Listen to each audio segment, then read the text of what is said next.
Jason Scheer, Wildcat Authority, with us. Covers Arizona everything, and someone we got to know during, at least at the time, it was like murmuring about what's going to happen with the Pac-12 and the USC-UCLA story that eventually led to the conference exploding in the wrong way. And then, of course, Oregon State, Washington State left with what they have, although they're going to get paid. Jason, thanks for your time. Craig's at Baylor football practice. I know you have to get to Arizona's football too. Would the realignment of the 4 schools for the Pac-12 have happened? Would that have happened without Bobby Robbins? No, I really don't think so. I think, well, I mean, I don't know what his replacement, let's say he wasn't at Arizona. I don't know what whoever would have been at Arizona would have done, but I know that Robbins was active and pretty much the leader of the Arizona schools. I think if Michael Crow over at ASU got his way, they would not have gone to the Big 12, but Robbins did a good enough job convincing him and kind of leading the way in that regard. So, Jason, how much of this is about the debt? How much of this is just it's time? What is really fueling this? Yeah, it's the debt. I mean, he Robbins signed some bad deals, and it wasn't very forthcoming necessarily in how bad they were, the ways that they were going to fix them. And, eventually the governor got involved. And when that happened and the governor started publicly saying that she was unhappy, it was kind of just the writing on the wall, and the professors and the faculty kind of were turning against them. And, the answer wound up being layoffs and things like that. And then that's never good. And I think Robbins kind of said, you know what, this is going to end badly for me, so I might as well resign before it does. And that's what we saw today.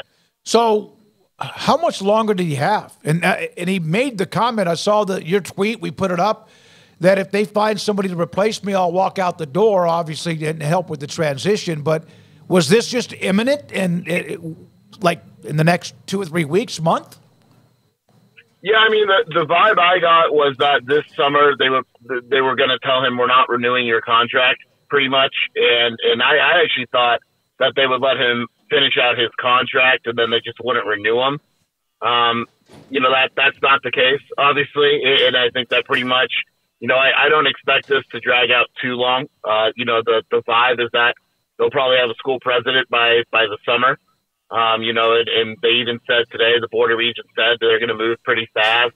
And Robbins knows that his time is pretty much up. He's probably got a couple more months. And it was always kind of just in the back of everyone's mind and kind of the back of the process, like, okay, when is it going to happen? And there were a few times where we kind of got the vibe that it was going to happen, and Robbins came out unscathed. And he did a really nice job, to be honest, of kind of extending this whole thing. But it was a matter of time, and I think that Robbins said, you know what, I'm not making it to the end of my contract anyway. The university looks bad right now. The governor is more involved than ever. I'm just going to resign and try to take some heat off. How fast do you think it'll go, replacing him? I think it'll move pretty fast. I mean, you never know with these things, but I don't think it'll be an internal hire or anything. I think they'll go outside, but the Board of Regents said they want to make the hire with expediency, and a couple months probably. I mean, I don't really know, but it's something that with the budget and all that, I would think they want to get it done pretty fast. When I looked up I just Googled Bobby Robbins resigns, and obviously what you've had with your story, but it said resign midst of budget crisis. We've discussed that. And then it said online school controversy. What is that about?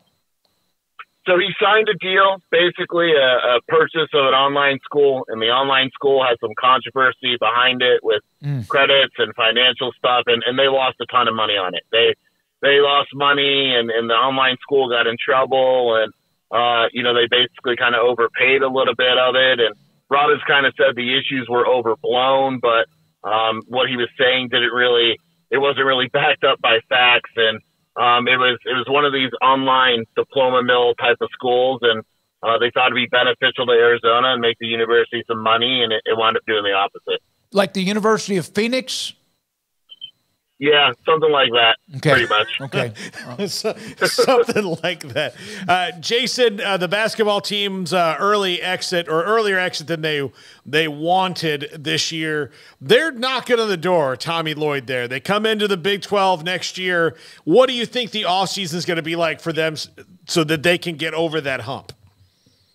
Yeah, I mean, they gotta get better at a few positions. The team is going to look considerably different. I mean, you have 4 seniors on that team. They could come back another year if they wanted to. They're not going to. They got to wait and see what Kylan Boswell does at the point. There's rumors he could enter the transfer portal. If he does, they got to go get a transfer. And they had a couple guys enter the transfer portal yesterday that weren't big contributors. I think the biggest thing they need to do is, last year they really only had 7, maybe 8 guys that could contribute. They had a lot of guys on the bench, 4 or 5 guys that just weren't good enough to play. And I think Tommy Lloyd has realized that that's not a recipe for success in the Big 12. And so they're kind of parting ways with a few of those guys, and they're going to try to get more athletic. And it's probably not going to be as active as an offseason as last year, simply because they're bringing in a big freshman class. But there's still definitely positions that they need to address. I saw your tweet that Kirk Krisa, point guard, Arizona, he left to go to West Virginia. Wasn't there very long when he decided to enter the portal, whether he was asked to or what. What was your reaction to that?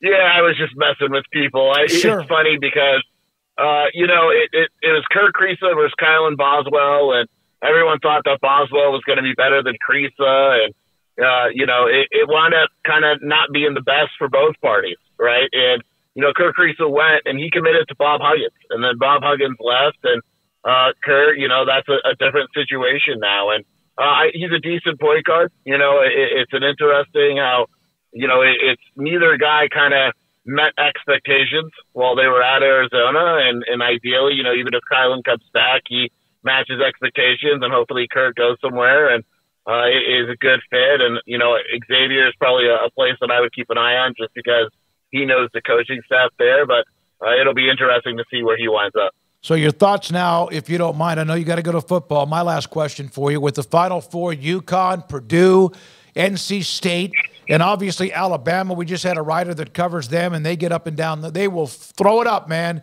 And it sounds like I'm just saying undisciplined. They will not stop shooting. What are your thoughts about any of those 4? I just don't see how anyone beats UConn. I just think they're such a well-oiled machine. Alabama maybe has a chance if they shoot 43s and make 20 of them, which they're very capable of doing.